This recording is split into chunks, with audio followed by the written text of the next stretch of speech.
Does anybody want breakfast? Guys, let's go. I'm leaving for McDonald's in 5 seconds. Why did you start with that? The Breakfast Stampede Meal. It's only at McDonald's, where there's a meal for every morning. And nothing says morning like a classic sausage McMuffin with egg. Right now, get this all-time favorite for just $2 on the $1, $2, $3 menu. Price and participation may vary. Cannot be combined with any other offer or combo meal. Ba-da-ba-ba-ba.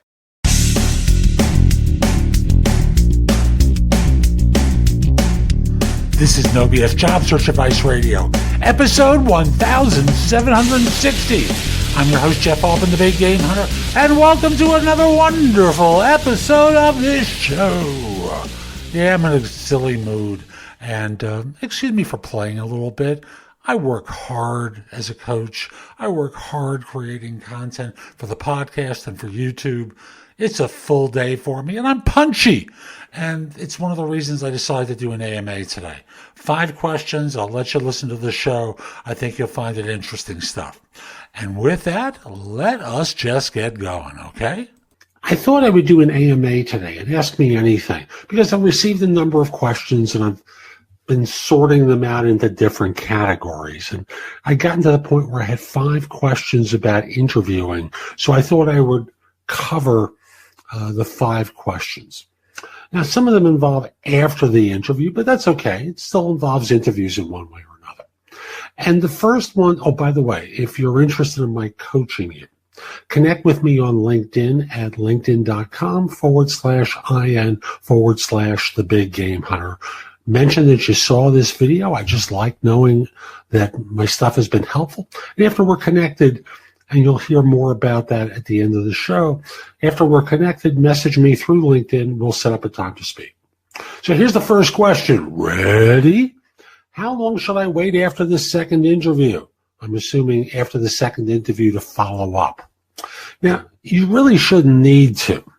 And to explain why, at the end of the second interview, when they're asking you about questions, probably the last thing you should be asking them is, so give me a sense of your timeline for making a decision about next steps or about making an offer, or what are your next steps? So that in this way, you know how they are going to proceed. Allowing yourself to be cast adrift like this in the ocean, waiting for the raft to show up, or the life preserver, just doesn't make sense. So at the end of the interview, always ask, can you give me a sense of what your timeline is for next steps and what those steps might be? So that in this way, you know when you should be following up. If they say, we expect to have a decision by next Tuesday, great. Would it be okay if I follow up with you on Wednesday if I haven't heard back from you? Sure. Okay. So that's the way you should be handling it. Now, given that you haven't asked this question, this has obviously gone on for a while. So I would contact them now and just simply say, sorry, I'm not trying to be a pest, but I haven't heard from you for a while. And so I would just ask you when I might be able to hear about next steps or whether an offer is going to be extended. That's the easiest way to do it. You can do it by phone or email. Question number 2.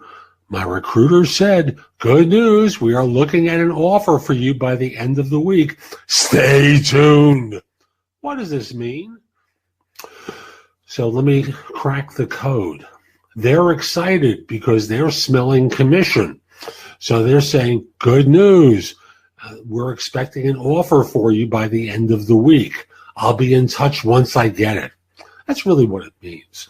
They're excited. They want to get you excited, and apparently you're not excitable. So the simplest thing is they're excited that you're getting an offer. They're trying to drum up your excitement. They want you to be thrilled about getting this offer. So that in this way, if the client lowballs you, by that I mean comes in with a lower number than what's been previously presented, they can feed in on the excitement and try and close you on the job. Question number 3. What does it mean if a recruiter emails you asking for a time to chat after a phone interview? No simple answer to this one because, frankly, it could mean a number of things. One could be, if they were not involved with the process, they may want to debrief what took place on the phone interview. It may also mean that you did well and they want to schedule you for another one. And there are lots of variations, but those tend to be the two major things. If they weren't involved with the interview, they want to know what your impressions were and what took place. Kind of like a contingency recruiter might do with a job applicant. And again, the other thing is they have feedback and they want to schedule you for another meeting. Question number 4. What should I expect from a final round interview with the VP of the department? Now, it's hard to answer because, frankly, we don't know what kind of work you do. So I'm going to give you a couple of generic answers. Number 1, it could be the pat on the head where they look you square in the eye and they talk with you about the work, confirm that you could do it, and trying to do a character interview where they try to figure out if you have character or are a character. So that's one variation. In some types of work, the VP is just a glorified senior person who is as skilled and as technical as his or her staff. So they may want to give you the killer questions to see how you will stand up to that, as well as do all the other stuff. So it's hard to say without knowing the nature of the work that you do, but that's the general characteristics of that interview. After all, when you think of it from a VP's perspective, once you're hired, all they care about is that you do a good job and make them look good. After all, once you're on board, there are 3 ways they can hear about you. Number 1, someone's calling them to praise you for, to compliment you about your performance, and they're calling them to tell them the good stuff about you. Number 2 is you've screwed up. You've made mistakes, and it's a problem for this person. Number 3 is it's time to give you a review. So they clearly don't want the first one. So they're going to talk with you about expectations.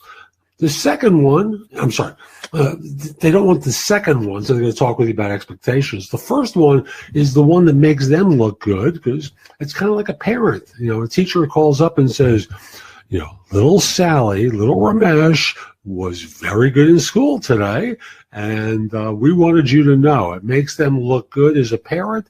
Well, they're the parent for you in the workforce.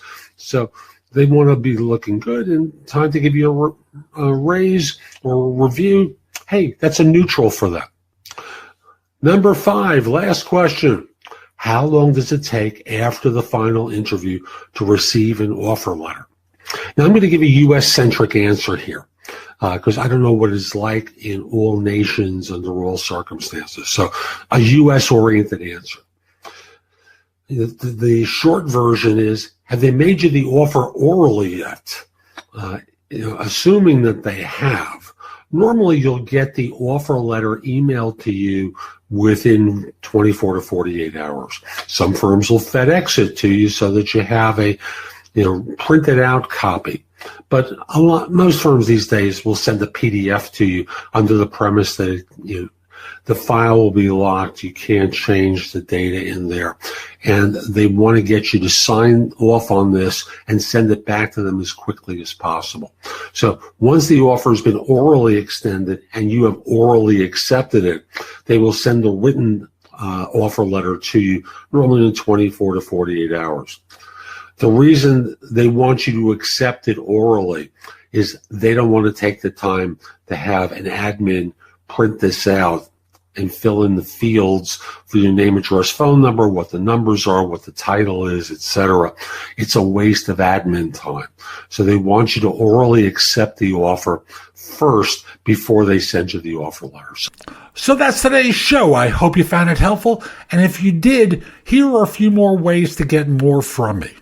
First of all, there's my website, which is thebiggamehunter.us.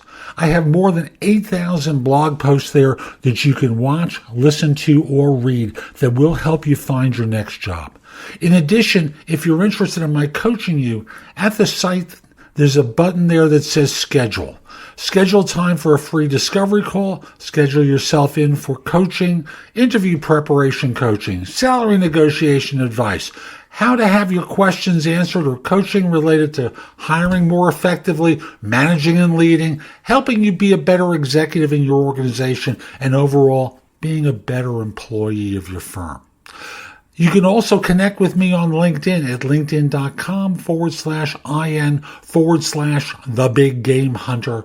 Mention that you watched or listened to my content. I like knowing I'm helping folks.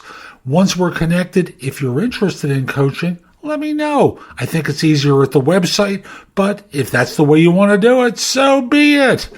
Lastly, join my group on Facebook called Career Angles. It's focused on helping you do better at work. Information there is shared daily, and I'm attempting to build a supportive group there.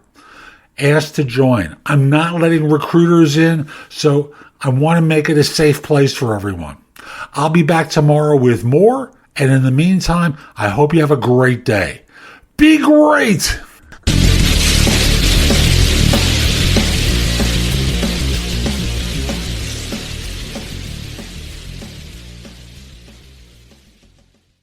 This episode is sponsored by Schwans.com. What are you having for dinner tonight? Good question. Schwann's Home Delivery has a solution for you. Stock up your freezer with high-quality frozen foods like premium meats and sides, delicious ready-made meals, ice cream, and more. No subscriptions, no memberships, just a friendly yellow truck that's been delivering food for almost 70 years. Listeners of this show get a special deal. Get 20% off your first order with code YUM20. Check out schwans.com/YUM for details. When you're ready to ride Metro, we want you to know we're ready for you. Here are just a few of the people at Metro to tell you how we're doing our part to keep riders safe. We're cleaning like never before with hospital-grade cleaning. You'll find hand sanitizer stations all over the Metro. No mask, no Metro. Need one? We have a few extras. At Metro, we're doing our part to keep the DC area moving. Find out more at WMATA.com/doing our part.